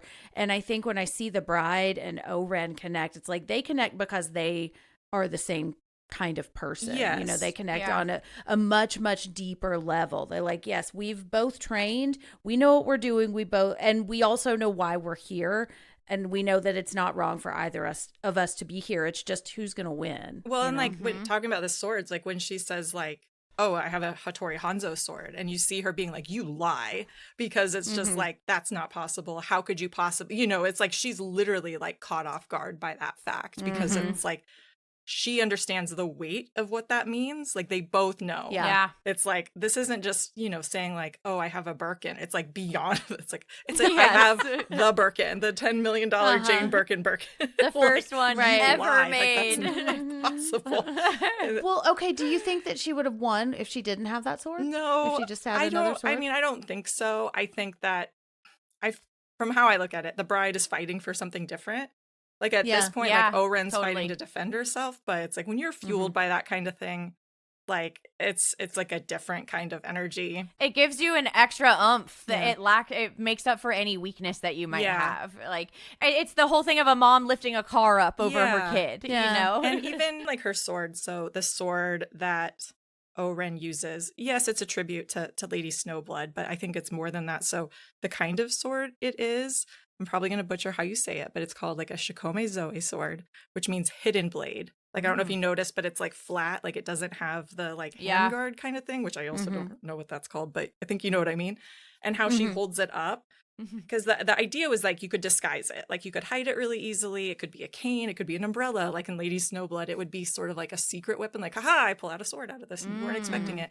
Like a knife and a lipstick if you're a spy. Yeah, exactly. But she like holds it up and like pulls it out right in front of her. Like, I have nothing to hide. Like, I'm not going to come at you. I'm going to play by the rules. Like, let's go.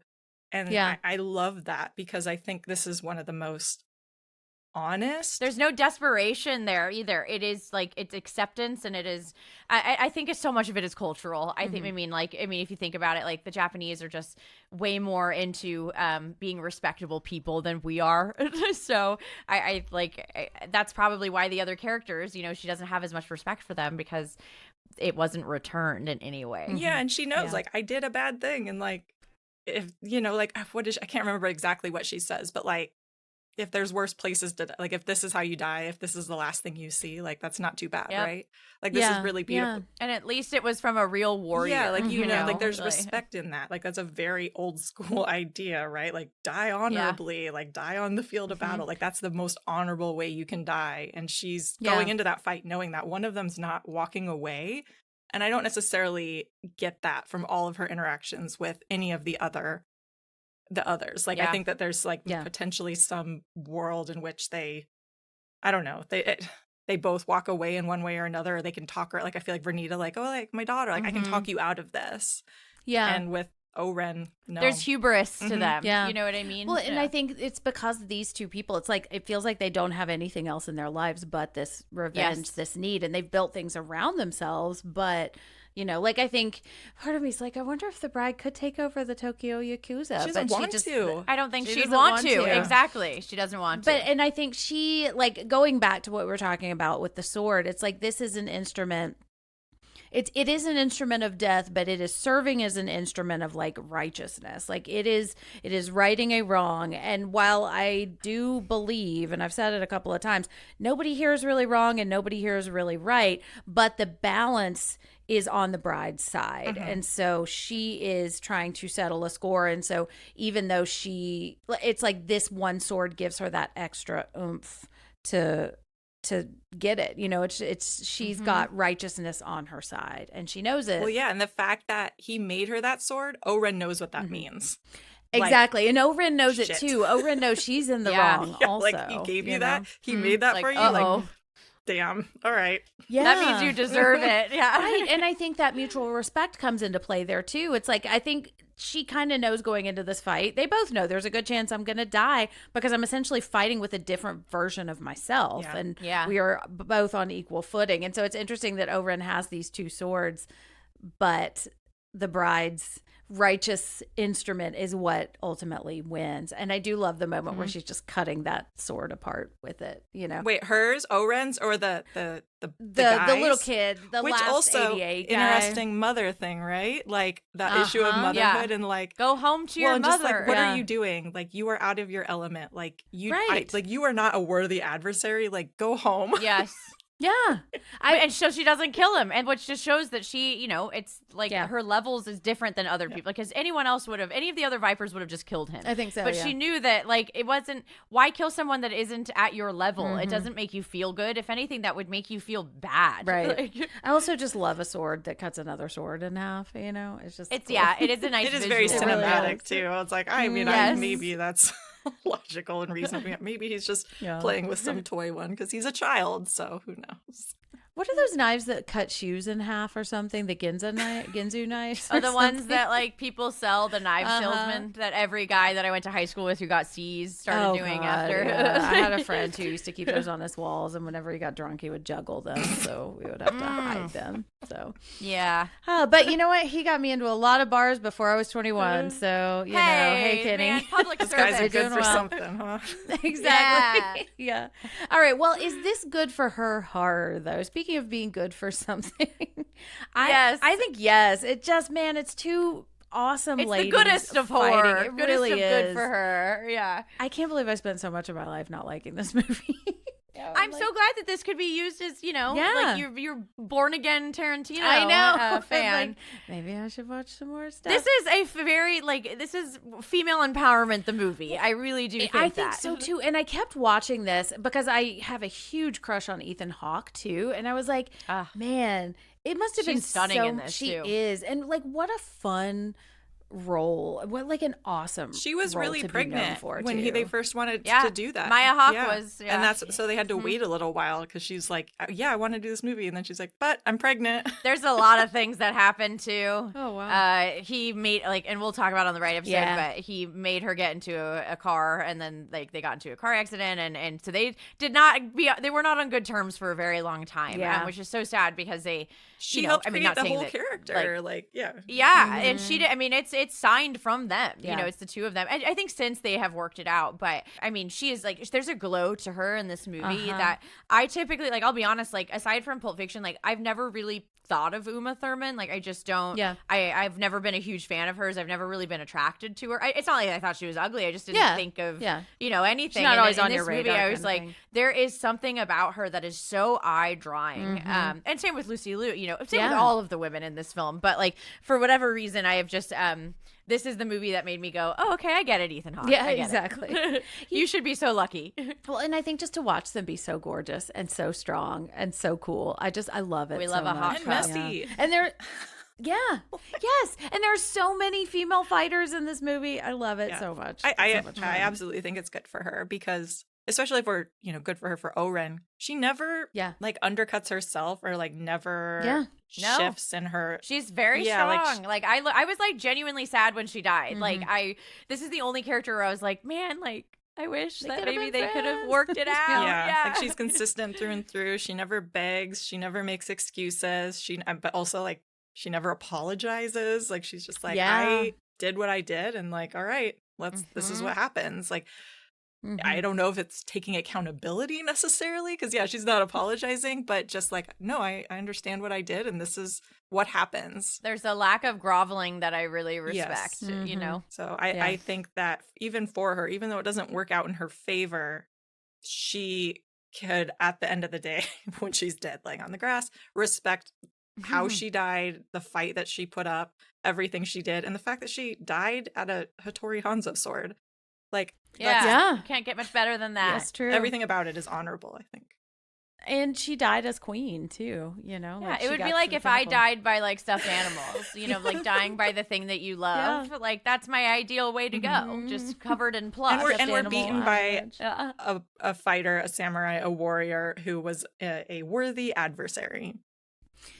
That should be my next question. How would you like to die for our next episode? By plush. Death by plush. Death by plush. Sammy, did you say good for her? I'm assuming. Oh, yeah. good for I mean, come on, Okay, guys. yeah. Come on. This is good for her. Imagine This is good if we for were her like, as it gets. no. If I was like, you know what, actually, guys, I think this sucks, and it's not good for her. No, this is like when they created Good for Her. You know what I mean? These movies were in it, not just about O-Ren, but just like the entire this part 1 and part 2. It's as good for her horror as it gets, or it's not really horror, but it's as good for her as it gets. I feel like it's in the horror. We're cutting off the top of somebody's head, so I'm counting it, you know. But yeah, but are we gonna die? Are we gonna cut off the top of our heads for this movie? Let's find out in our next category. Die for me. Look at her. I would die for her. I would kill for her. Either way, what bliss. All right. I don't know if I would have died for this movie 2 weeks ago, but I am absolutely dying for Hell it now. yeah. Woo! I'm dying for every person in it. I don't know if I'm dying for all of those crazy 88 people. We didn't really talk about them. No, we don't need to die for them. They're mostly men. And I like how they're just kind of sloppy and gross because it's such a juxtaposition against They're these nameless. awesome women who are so put together and cool, you know? Oh, they just so, look yes, dying so for everyone. good, though. Like, that is such like that whole scene is incredible. The Charlie Brown thing makes me I laugh know. so hard every time. It is so like good. So funny. I was thinking that. I was like, Charlie Brown. He does look like Charlie so Brown. excessive, but like such a fun way, because that's very common, I think, in a lot of like classic like kung fu films, is kind of those just absolutely ridiculous fights, and I love. But that's what makes them fun. Oh, 1,000%, and just like be doing it so unapologetically, but also having some like really influential, like Gordon Liu is in this, who's also, he plays, oh gosh, what's his name? The person that she learns from in volume 2. Pai Mei. oh. He also plays him. And he's just got like such a rich history with kung fu I love films. when he does his beard. Yeah. It's my favorite. And so it's Tosses it. like such a fun, I don't know, and so fun and bloody and excessive and ridiculous. And I love that they had to have it in black and white because there was so much blood. Yeah. Because like we're gonna get NC-17 if we don't. That's why a lot of people that think that they did the animation sequence too, because like dealing with like pedophilia and like child violence and stuff like that, like it's easier when you have animation to get around the rules and regulations of things, which is probably why only the Japanese uncut has the actual arm cutting, you know. Yeah. So Yeah.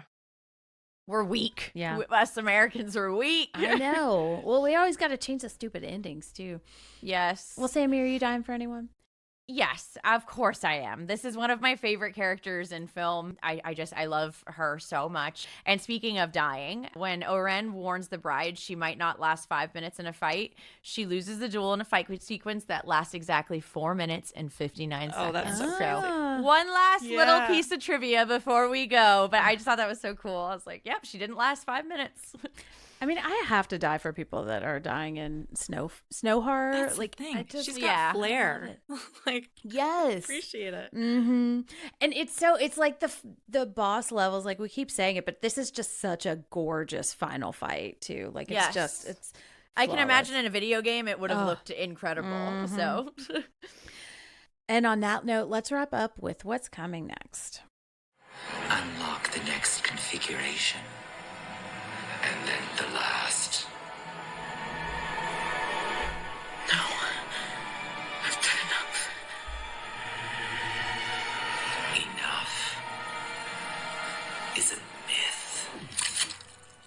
you want to follow the show, you can do that on Twitter at TheLadyKPod and on Instagram and Blue Sky at TheLadyKillersPod. Rachel, thank you again for joining us. Thank you so much. It's always a pleasure to have you with us. And you are going to be back for our next episode, which I will tell you about in a minute. But before then, where can listeners find you online and what's coming up on Halloweenies? So on Halloweenies, I think by the time this drops, we're in Bride of Frankenstein land. Talking about that checks out with us. yes, too. the ladies of the Universal Monsters. So that's very exciting because it's been, just all dudes so far. Dude after dude after dude. So I'm excited to finally bring some feminine energy to the season, other than just, my presence. But yeah, so very excited to enter that. And we just did Frankenstein as well. So if you're a general Frankenstein fan, lots going on to listen to over on Halloweenies. Nice. And Sammy, where can listeners find you? You guys can find me at SRK Doll on all of the things: Instagram, Letterboxd, Twitter. Fucking that's it, actually. And gosh, I got ahead of myself. And of course on the socials, you guys have been leaving us really nice messages as of late, checking in. And I did have, I told you guys at the top of the episode or before we started recording, I did get a message asking us if we were broadening our horizons. If you haven't listened to the River's Edge episode, this is for our listeners. Yes, we are not just doing Lady Killers. Lady Killers will be our centric thing, but we're gonna really just talk about feminine rage, and that's just an excuse for me to throw in a couple movies that have no lady killers that I have been dying to talk about with you guys, like Center Stage. Yes, I'm kidding. just like Center Stage. So just to answer your questions, we just wanted you guys to know that there are no rules here anymore. Okay, so if you guys have any suggestions for movies that you feel like encapsulate the feminine rage experience, please let us know and we will add that to the docket. Because you know who sets rules about what women can do? The patriarchy. And yes. we don't do that here. The fans, Exactly. the listeners, which I will listen to you. So that's true. Yes. You can find me at Jim Ferratu on social media places. Rachel and I just talked about the new Superman, and it was very fun. And then we're heading back to sexy Amish country. And that's on The Girls on the Boys. On Murder Made Fiction, we're talking about The Conjuring. And man, I had a lot of feelings about The Conjuring and the witch in that movie. Sure. And then on the Losers Club, we are talking about The Stand, my favorite book of all time. I cannot wait to wrap up Summer of Stand and then move into Bachman Fall, Hot Bachman Fall. Oh, I've boy. been thinking of it. HBF, Hot Bachman Fall. Yeah, because we've got some adaptations coming up, and I'm very excited. But you can find all of that by following me at Jim Ferratu. And that's it for our episode on O-Ren Ishii. Woohoo! Thank you so much to my esteemed panel, and listeners, thank you so much for joining us. If you liked this episode, please give us a quick rate and review on Apple Podcasts. It really helps people find the pod and it makes us feel good. I like to think that O-Ren would give the bride a review, before she I would like to think so as well. And maybe the bride would give O-Ren a review too. I think they would do that mutually for each other. So, be like them and give us a review. We are going to be back next week with another Deadly Viper. We are plucking out our eyeballs and talking about Elle Driver. But until then, I keep wanting to say Elle Woods. Elle Woods, every time I we know. see it. Yes, which now we can't. Being an cover, assassin, I wanna cover like Legally it's Blonde. hard. Yeah. a lawyer Yes. assassin. Y'all, I've not seen Legally Blonde. What? I know. Oh, it's one of my favorite rom-coms. It's so good. I- Okay, no, that's added. I just have a whole thing with Reese Witherspoon. I love her now, but that's where the rumor that I hooked never up with liked Ryan her growing Phillippe up came either. from. I was not a fan of hers growing up too much, but I'm I've gotten over it. But Legally Blonde is the exception. Yeah, So good. and I do like her now. We dated the same person, so I thought that I can't imagine how rough that must have been. Yeah, I'm just like Reese Witherspoon. Anyways, we're going to be talking about Elle Driver. But until then, remember, ladies and ladies, support women's rights, support women's wrongs, and Remember, tricks are for kids.